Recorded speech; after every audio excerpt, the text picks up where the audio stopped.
The Scanning Electron Microscope. Scanning electron microscopy is one of the most fascinating examination methods. This video shows how it works in practice. Main components of the microscope are column for electron beam generation, specimen chamber, vacuum pump, monitor, and control panels. The material tester turns on the vacuum pump control and vents the specimen chamber. After pressure equalization, she can open the cover plate of the specimen chamber. Together with the cover plate, the stage pans forward. Now different specimens can easily be placed on the round stage. The filament of an old used light bulb, part of a welded tube on a sample holder, a small cobalt plate, and a golden piece of jewelry. All specimens are assembled and we are ready to start. The material tester carefully closes the cover plate and switches on the two-stage high vacuum pump as well as the electronic control. It takes about 3 minutes to obtain a sufficient vacuum in the specimen chamber and column. Meanwhile, she turns on the monitor, initializes the motorized stage and boots the microscope control.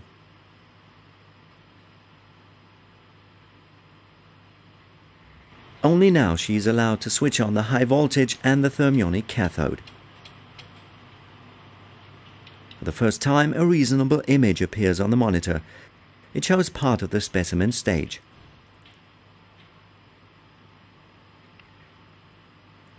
Using the trackball, she moves the stage within the microscope. She looks for the place where the first sample is positioned, the used filament.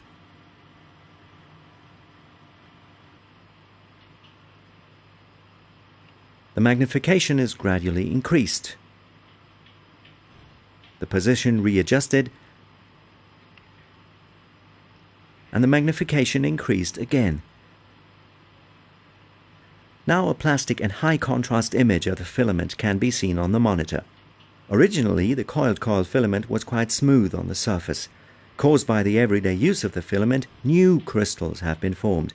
Tungsten atoms have evaporated and the outer regions of the filament have become polygonal. But how is this plastic image generated, and how does the microscope actually function internally?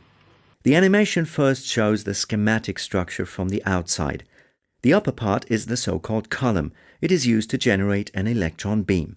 The lower part consists of the specimen chamber with cover plate. In the longitudinal section, the flange leading to the high vacuum pump is visible at the bottom. Thereby, high vacuum is generated inside the whole microscope. The round specimen stage may not only be moved to the left and to the right, but likewise in all other directions. It may also be tilted and rotated. All samples to be investigated are placed on the specimen stage. To create an electron beam, a V-shaped thin tungsten wire is used, the so-called thermionic cathode. Heated up by electric current, it emits electrons into the vacuum, indicated by small dots. Below the cathode, a metallic disc with a central borehole is installed, the anode.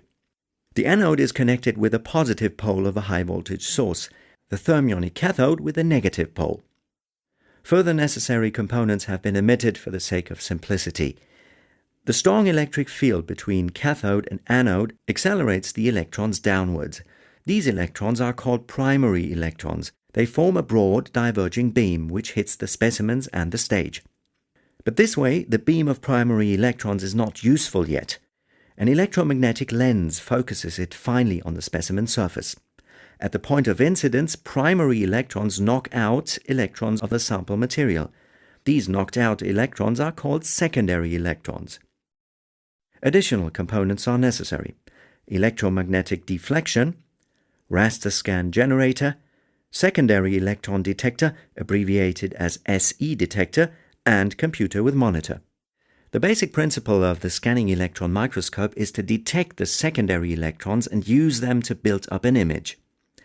To increase the number of detected electrons, a positively biased grid is placed in front of the detector. The grid attracts the secondary electrons and leads them to the SE detector. And this is the way to generate a magnified image of the sample. The raster scan generator directs the electron beam to the left rear part of the sample and stops there for a short time. The number of secondary electrons is recorded in the SE detector. The signal is amplified and displayed as a dot at the top left-hand corner of the monitor. The electron beam pans slightly to the right, stops again. The measurement is repeated. In the same way, the next points on the sample are dealt with. The principle is, many recorded secondary electrons lead to a bright image point, few electrons lead to a grey image point, and none at all to a black one. An entire row is covered in this way. Then a second row, until finally a rectangular area has been scanned and an image appears on the monitor. If not only a few but many image points are used in the raster scan, a natural-looking image of the specimen surface can be seen on the monitor. Back in reality, the material tester selects low magnification again and looks for the second sample. It is an austenitic stainless steel tube with a longitudinal weld. Invisible to the naked eye, the scanning electron microscope reveals fantastic crystals. They have grown near the surface during solidification of the weld deposit.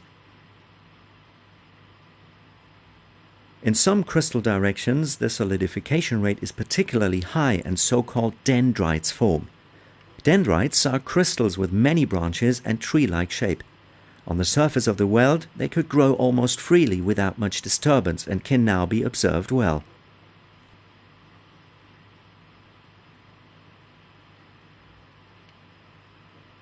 Last in line is the golden piece of jewelry with a gemstone. The material tester is especially interested in the chemical composition of the gold material. Does the promised gold content really exist? Which other elements have been added? She chooses a place near the edge of the piece and selects a suitable magnification. Now she makes use of a fantastic method, the non-destructive chemical analysis with the scanning electron microscope. And it works like this. When the fast electrons of the electron beam, the primary electrons, reach the surface, they knock out electrons of the specimen material. These are the secondary electrons used for image formation. What happens in detail shows a schematically drawn atom from near the surface. Just like any other atom, it consists of a positively charged nucleus and negatively charged electrons. The electrons stay in energetically well-defined shells around the nucleus. A primary electron comes from above and accidentally knocks out an electron from the K shell of the sample atom. A vacant place remains as indicated by the yellow circle. This state is unstable. An electron from the L shell fills the gap and the energy difference is released in the form of a characteristic X-ray photon.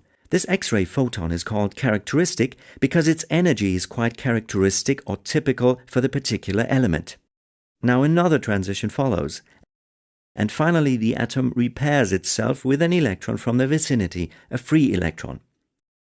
So X-ray radiation is generated during the operation of the scanning electron microscope, namely X-radiation, which is characteristic for the chemical elements present in the sample.